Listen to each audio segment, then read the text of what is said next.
We've got our first panel that's getting ready to start. So we've got Brian Darmody, president of the Association of University Research Parks, and Mason Ailstock, a partner of HRNA, and these two gentlemen are experts at creating innovation communities and know the history for centuries of innovation communities, which Brian's going to share with you right now. So welcome both of you, and thank you for coming and speaking to us this morning. Thank you, Nancy. As mentioned, my name is Brian Darmody. I'm the CEO of the Association of University Research Parks. We are a nonprofit association started in 1986, representing research parks and communities of innovation across the United States in 42 states and in 12 countries. I have a set of slides, I think, and is somebody going to present my slides? So I want to talk a little bit about the evolution of innovation communities and give you some historical context, and then eventually wind up with talking a little bit about the Cove and about New Jersey and New York. Next slide. So as I mentioned, we're an international nonprofit with offices in Washington, D.C. I work out of the University of Maryland Discovery District in a WeWork, and our other office is at the University of Arizona Tech Parks. We are sponsored by universities, but also federal labs, corporations, and we have a lot of sponsors and members from the corporate world, from developers, A&E firms, law firms, and others. And the important thing is the companies that are in our parks. You know, they range from large corporates to startup companies in biotech, in AR, in IT, and other kinds of areas. Next slide. So that's just a heat map of our members. As you can see, we're clustered a lot in the US, but we have some other international members across the globe. Next slide. So these are our members in New Jersey. So South Jersey Tech Park at Rowan, the National Aerospace Park on the Atlantic coast, and Princeton Forstall Center. And I would love to have more parks join us from New Jersey and New York. And if you want to see me afterwards, I can talk to you about how to do that. And also communities. So Summer Nova in Boston is a member. So it's not just universities. It's folks that are building innovation districts like you see developing here at the Cove. Next slide. I want to give a little bit of historical context. So before there was Kendall Square and Bell Labs and Research Triangle Park, next slide, there were places we gathered. And so a long time ago, there were ancient bazaars. That was one of the early gathering points where trade was done, but also information was shared. And that's really what you see in innovation districts and research parks. It's about sharing of innovation. So next slide. So the London Stock Exchange actually started in a coffee house.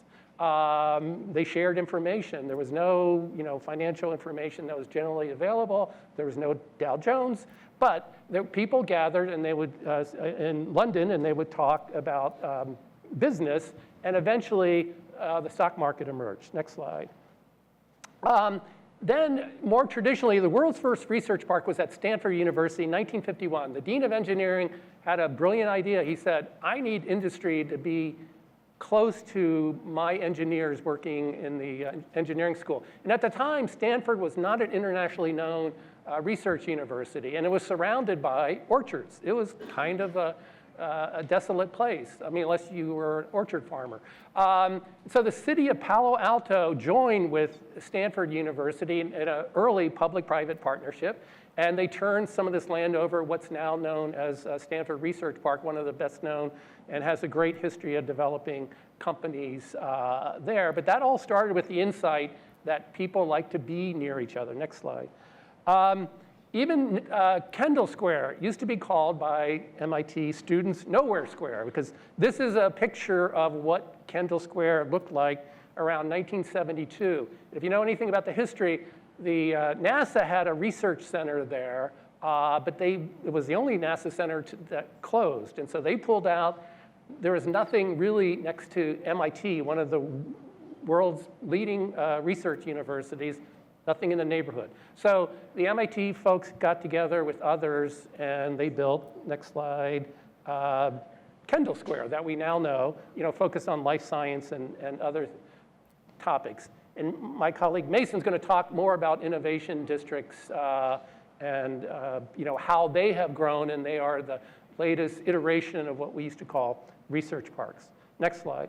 But you have to know a little bit about research parks, because when they were first started, they were it was seen that they shouldn't be distracted with things like restaurants, hotels, live workplace that we now know. And the only place you couldn't get a Starbucks coffee in North Carolina was in Research Triangle Park, because there were covenants against any kind of retail or housing. And this was started in the 1950s, so no disrespect. And actually, Mason was in charge of Research Triangle Park, and he succeeded in getting a lot of those covenants rescinded.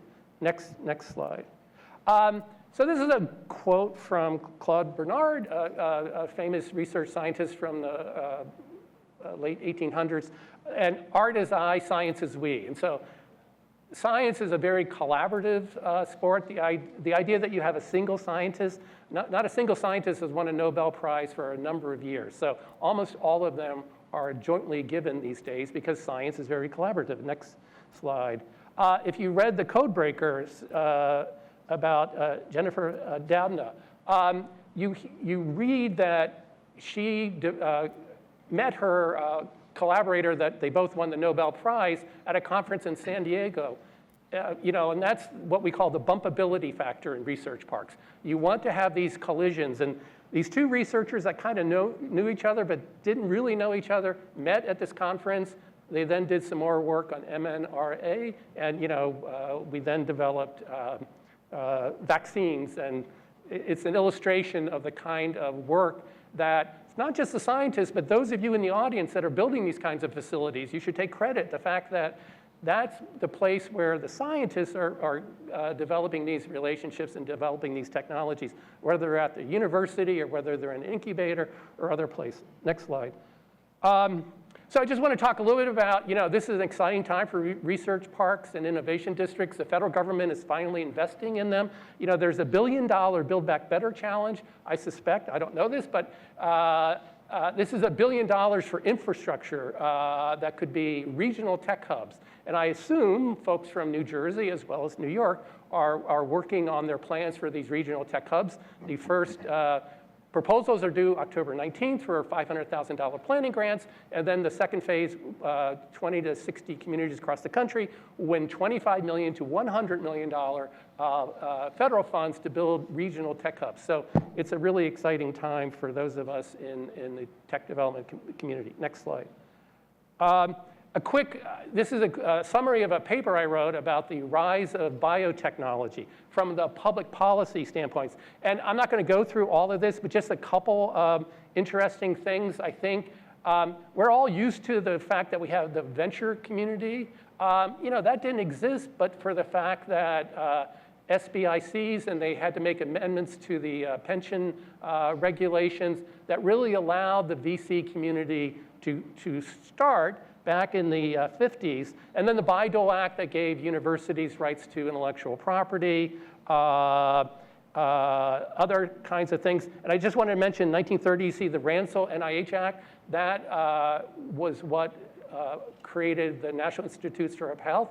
But the first National Institutes of Health was actually in Staten Island, something called the Hygiene Laboratory, and it's a closed hospital now. I hope there's a plaque there denoting that fact. I don't know, I haven't been to Staten Island recently, but this just shows you the series of public policies that were passed to help develop what we now know as the bioindustry. Scientists certainly were an important part of that, but there were a lot of underlying public policies that evolved and continue to evolve, like the Build Back Better program. Next slide. And you can see this is just a ranking, many of you know from JLL. We talked about regional collaboration. So when New York and New Jersey together are looked at from a life science perspective, they rank number 5 in the country. And if you were to disaggregate them, they wouldn't be as high. And so again, I think this illustrates the fact that New York and New Jersey, from a strategic standpoint, need to develop these kinds of relationships. And I suspect a lot of that will happen in the Cove. Next slide. And this is just a more recent ranking of the global startup ecosystem. New York City is number 3 in the world, so congrats to anyone here from New York City. This looks more at small startups and really on a variety of measures that you see here. Next slide. So those of you who are interested in continuing this conversation, we are having our international conference in Salt Lake City, October 18th to the 21st, hosted by the University of Utah Research Park. We're going to have a lot of panels on topics similar to what you're going to hear here, but it's more national and to some extent international. And then finally, I think I have one more slide. We have our, these are our sponsors. You can see we have Wexford and a number of different A&E firms that are members as well as other kinds of organizations. Next slide.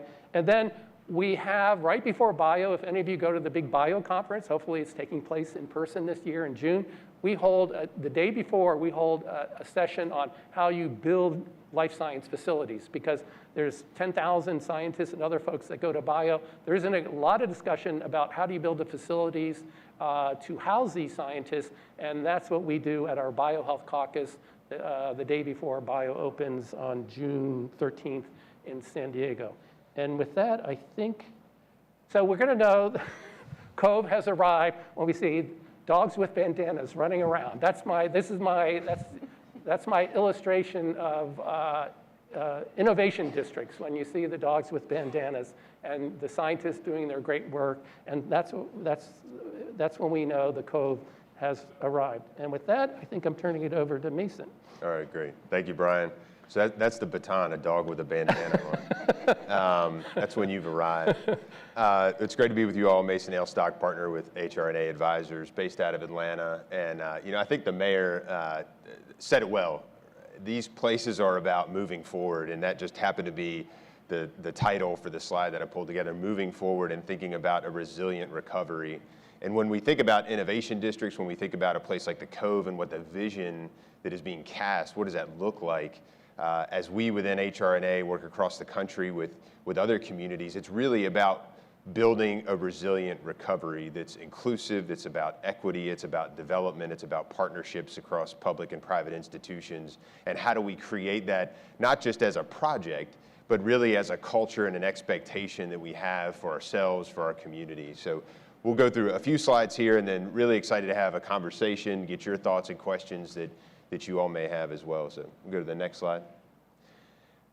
As Brian mentioned, the early 20th century, Research Triangle Park, Stanford Research Park, these were very suburban models. They were developed, and the research, the innovation was hidden behind fences. It was hidden behind buffers, and there was tremendous work going on, but it wasn't a part of our culture. It wasn't a part of something that inspired people. And really through an expanding knowledge economy, through more fluid economic development systems, and people looking for those engaging ways to work together, these places have changed. And they've changed in a way that has really made it a more expansive and an inclusive proposition.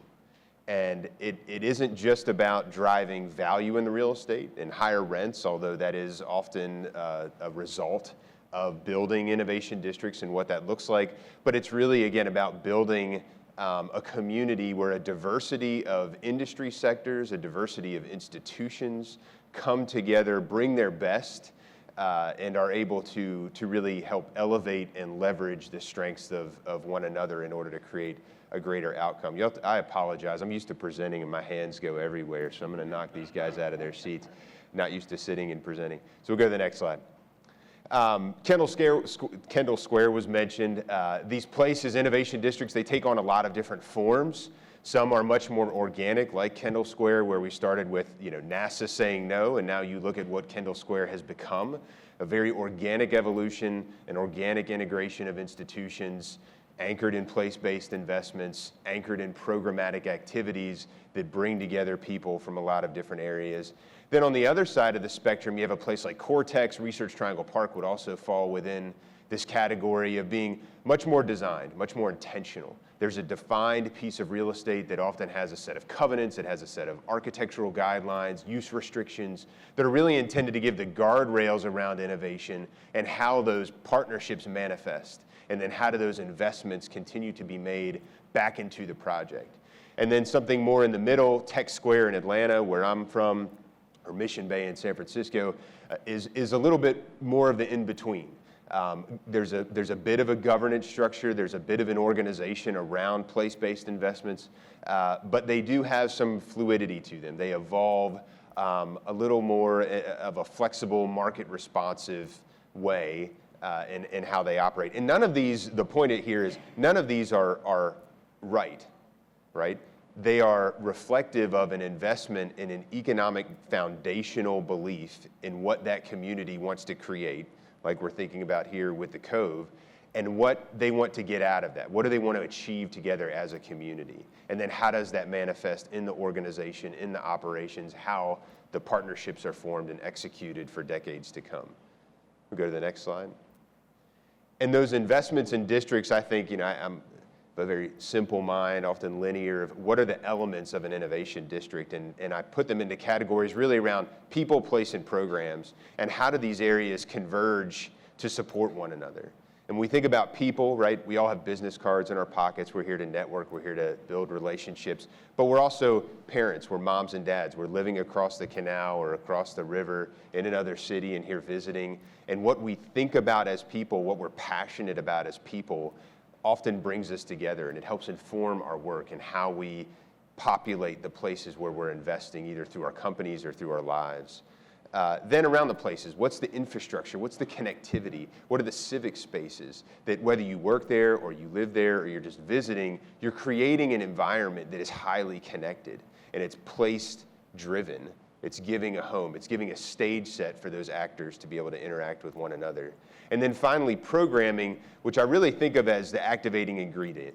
If you talk to real estate folks, oftentimes programming can be a little bit on the edge. It's something that's left over. It's thought of often last. But it is really one of the most critical components to invest in early in creating that connectivity and being that catalyst in the coming together of two elements between place and people, and how do we activate that in between? Go to the next slide. And those elements of innovation districts, these are a few thoughts that we've pulled together as we've worked from Salt Lake City to Sacramento to New York to Atlanta to Miami. And what are those elements to help to inform our thinking? So go to the next slide. Of districts, the first, they're highly collaborative. And this doesn't just mean networking. This isn't about coffee and beer. This is about relationship building. This is about understanding the why of organizations and the why of communities, and then giving them the space and the reason to come together and interact and share ideas, and then the resources to take those interactions, those relationships, and turn them into something and give them a place to take root. So they're highly collaborative spaces. Next slide. They're authentic places. This isn't about replicating Kendall Square. It's not about replicating what's going on across the river. It's not about replicating the Stanford Research Park or something in Atlanta. It's about pulling the elements that are authentic to here around the environment, around sustainability, around social equity, around tremendous growth, and turning those into a unique value proposition that's authentic, that is about the people, that gives it that brand and that lift and that identity when we go out globally, nationally, and talk about the Cove, we talk about this community that people identify with, and they understand why that's an important asset and an important destination. Go to the next slide. And they're inspiring. I love the picture of the kids. It reminds me of my daughter back home. And, having a place that inspires people to do their best, to dream their best, to remove barriers, to invite others into the conversation, to be a part of a solution, that's something that inspires folks. And it's also the connection through K through 12 education, which is the future talent pipeline that we want to make sure we invest in. And whether you're a middle school girl that is interested in being an engineer, and being inspired because you see a female engineer working in your community that's creating the next pharmaceutical drug or the next technology or the next startup, or it's just about being in a place where there's art and humanities and sharing of ideas that inspire new ways of doing business is another core element into successful districts. And then last slide. And finally, it's about accessibility and affordability. This is often, for my real estate friends and myself sometimes, a bigger hurdle to come over. It doesn't mean everything has to be affordable, but it means there has to be pathways for affordability. And those barriers to entry have to be removed, minimized in very intentional ways, so that whether you're a startup and you're just looking for a place to plug in and programmatically connect and engage and bring value, or it's around just transportation activity and access to a site, creating that ability to have a highly accessible, a highly affordable district and community is key in order for them not just to launch, but to really be sustained over time for the decades to come. So those are some quick thoughts that I think can inform the Cove, have been informed by the Cove, and how we think about districts nationally and internationally. Yeah, so thank you so much for that, both of you. Actually, it's really interesting to think about what you were saying that around authenticity, because the 6 pillars of transformation that ENIAD has been working with to design the master plan really fell out of the Argent team and their work together over the last 5 years, and the character of Jersey City all mixed up together, right? So there's the economic growth part of it, which is wealth creation and job creation, which obviously needs to lead the way, especially for Jersey City and the greater New York metropolitan area after the pandemic. But there's also the foundational ecosystem, which the mayor was talking about, which is bringing together not only all kinds of companies, but academic institutions and hospitals and cultural institutions and schools, and all in one place where they can mix it up and learn from each other and start to create. And then you have the economic sustainability, everything from resilience, needing to protect against surges, with all of the storms that we have been getting lately, providing lots of outdoor space for healthy living. To creating a zero carbon development, dreaming about how that could be done. And you're going to hear some pretty exciting things about that today. And then moving on to health and wellness, how do you create a live, work, play community that is accessible? That has social equity built in, so that you're not displacing residents in the community, but you're actually inviting them in. And then finally, designing for innovation, what you were just talking about, how do you create those creative collisions, right? And so when we stopped to take a look back at what we had all been working on for the last few years, we thought, oh my goodness, this is leading the way for a new innovation community for the 21st century in all of those areas where we need to find new ways of living and working. Yeah. So what are you seeing? What are the other new innovation communities across the country that you're seeing that are leading the way in this way? I think I'll give you an example from my neck of the woods. Children's National Children's Hospital, built a whole innovation campus. They brought in JLabs, and that's a pediatric center. But they also brought in tenants like BARDA, the Biodefense Association. And ordinarily you wouldn't have thought that a hospital would have an innovation district. So I think you're seeing more institutions thinking about, as they redevelop in an intentional way to build innovation and to build leverage. Typically they're an anchor institution and they have a lot of employees. And how can they add in that innovation development intentionality into an expansion of a campus? Taking an example from Atlanta, a lot of folks are familiar with Tech Square and the investments that Georgia Tech made to build out Midtown Atlanta. And I think there's a couple takeaways from that have informed a lot of other innovation district projects. One, they're often market leading.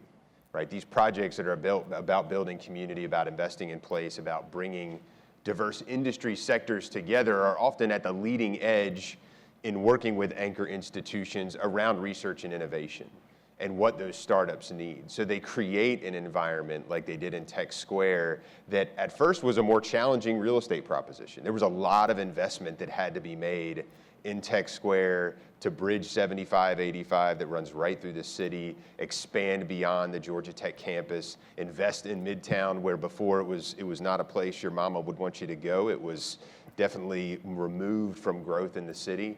And then 15, 20 years later, it's become, a home for corporate headquarters. It started to create light and heat for the rest of the city that is expanding research and innovation. My good friend Marilyn Davis is here from Clark Atlanta, also a part of the Atlanta innovation community. And we'll hear how those institutions around real estate, around place-based investments are really wanting to create that network and fabric, but it takes, again, that leading vision to invest in the market and that desire to partner with one another and think even beyond your institution, beyond your specific piece of property in order to pull others in and help lift them up as well. Yeah, those partnerships are so critical to the success of communities like this, right? Yeah.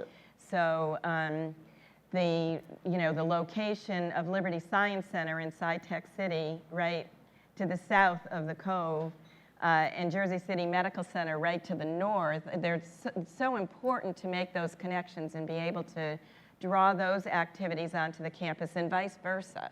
And that's exactly how, you kind of get these things started. And even on the workforce development piece of this, linking up biotechnician educational programs with the pharma companies and with the big academic medical centers, that creates real opportunity for people who may not have had a chance to work in this industry where there are great paying jobs. Yeah, I mean, a lot of our members, people think everyone in a research park or innovation district has a PhD, but if you look at the data, something like 40% of them, a associate's degree or lower, are especially in the technical field. And I've seen, so for example, at University of Maryland Biopark, they have a whole program where they help train folks from the community to be a biotechnician, and that's been very successful in helping them meet their goals about employment of neighborhood residents. So I think those kinds of programs. And I mentioned that EDA funding, there's a big chunk for $1 billion for these regional tech hubs, but for workforce development, there's a separate program that could be utilized for, training programs like the ones you're talking about, Nancy. Yeah.